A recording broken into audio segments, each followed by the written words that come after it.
We're joined now by Mallika Sherawat, a Bollywood actress who's spoken out about the treatment of women in India. Mallika, thanks for joining us. Well, thank you for having me here. Well, you are an outspoken advocate for women's rights in India. I want to play an excerpt from a news conference that you addressed just a short while ago. Let's watch this. Why do you think Indian society is regressive for women? I'll tell you exactly why. This is my point of view. With female feticide, infanticide happening on almost a daily basis, with gang rapes making the headlines of every newspaper, with honor killings. Today only I tweeted about it. Today I read in the paper, according to UNFPA, 40% of Indian women, 40% are married below the age of 18. I think it's a very, very regressive state for women. And I stand by it. So there you go, Mallika. You were being very passionate there, speaking out against the way women are treated in India, saying that India was regressive. And you were questioned there by a female journalist. Obviously, someone didn't get the message there. How do you explain that? You know, it's really sad when I see my own sisters fighting me over something that is so true and widespread in India. I mean, the statistics speak for themselves. As I said, according to UNFPA, it's 47%, not 40, 47% of Indian women who are married off below the age of 18. So on an average, it's 39,000 women, girls, a day who are child brides in India. And with gang rapes making the headlines every day, I feel it is my responsibility and my duty as an actress, as a person, as a human being, to use my platform to bring attention to this cause. You know, we remember that very tragic case in India where a young woman in New Delhi was attacked, she was raped, she was brutally beaten up, she subsequently died from her injuries. More recently, we know of the women who were raped and then hanged in India, and there was a case just a day ago. Why does the country have such a bad record when it comes to treating women in this way?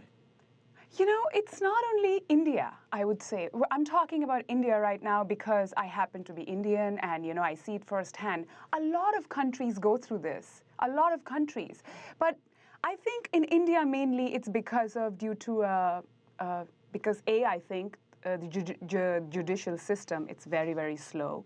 Men know they can get away with it, but also the social attitude, which is so deeply entrenched in the Indian psyche, the male, patriarchal, dominated society, and also widespread misogyny. What about the case where that case I was talking about in India where the girls were hanged? Law enforcement authorities in India were very reluctant to act against the alleged perpetrators of this crime. In fact, one policeman was in fact fired because he didn't want to investigate the crime. I mean, what do you believe needs to be done about that? I think we need to have stronger laws, much stronger laws, where justice is coming. If you look at the National Crime Records Bureau, they were around, the conviction rate for rape has fallen in the last 12 years from 42% to some 21%. Clearly, no one's taking it seriously. Last year, we had the Indian Parliament, which passed a law in the wake of this attack against the young woman in New Delhi, passed a law against sexual violence. That was one step. Is that enough? What needs to be done? I think it's a great beginning. We are taking a step in the right direction. What happened with that Delhi gang rape was acute awareness amongst women. I feel now women are getting more and more emboldened. They are ready to ignore the stigma that comes with rape and face the people and face the society and report such cases. So that's a very good thing that has happened. I mean, that young woman was not some poor, uneducated worker, some poor, uneducated woman. That woman was an educated girl. It could have been me. It could have been anybody, any of us. You bring up a great point there because, you know, we know of the cases where women have reported these crimes, and in most instances, and this is something that India would have in common with a lot of developing countries, most women do not report these things because of, as you say, the social stigma attached to it. So the problem could be much bigger. It is, as I said, it is a deep, deep problem. I mean, it's a social problem. You know, I mean, India is a very, very schizophrenic nation where women are concerned. On one hand, we would worship the gods. We would worship the goddess Ma Durga. In Indian mythology, she's an embodiment of 3 male gods.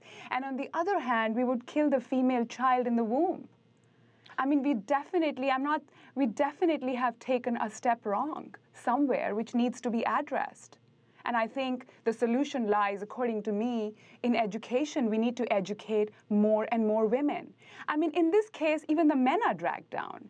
Women, which form the 50% of the population in India, if they go down, if they do not get justice, equal rights, equal opportunities, it drags men down as well.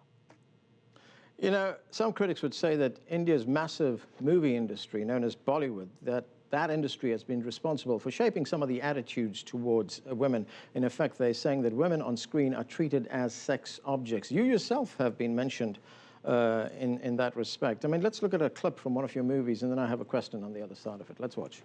Which clip are you going to show? It's a song here that, when you hear it, you'll know which one it is. Okay.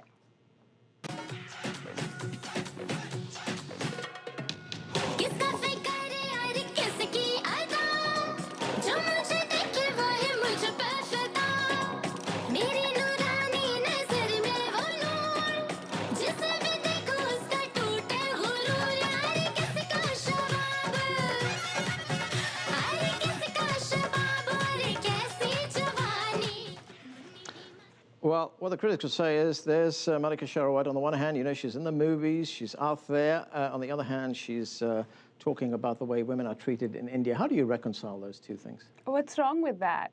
I mean, doing a movie is a job, it's a profession.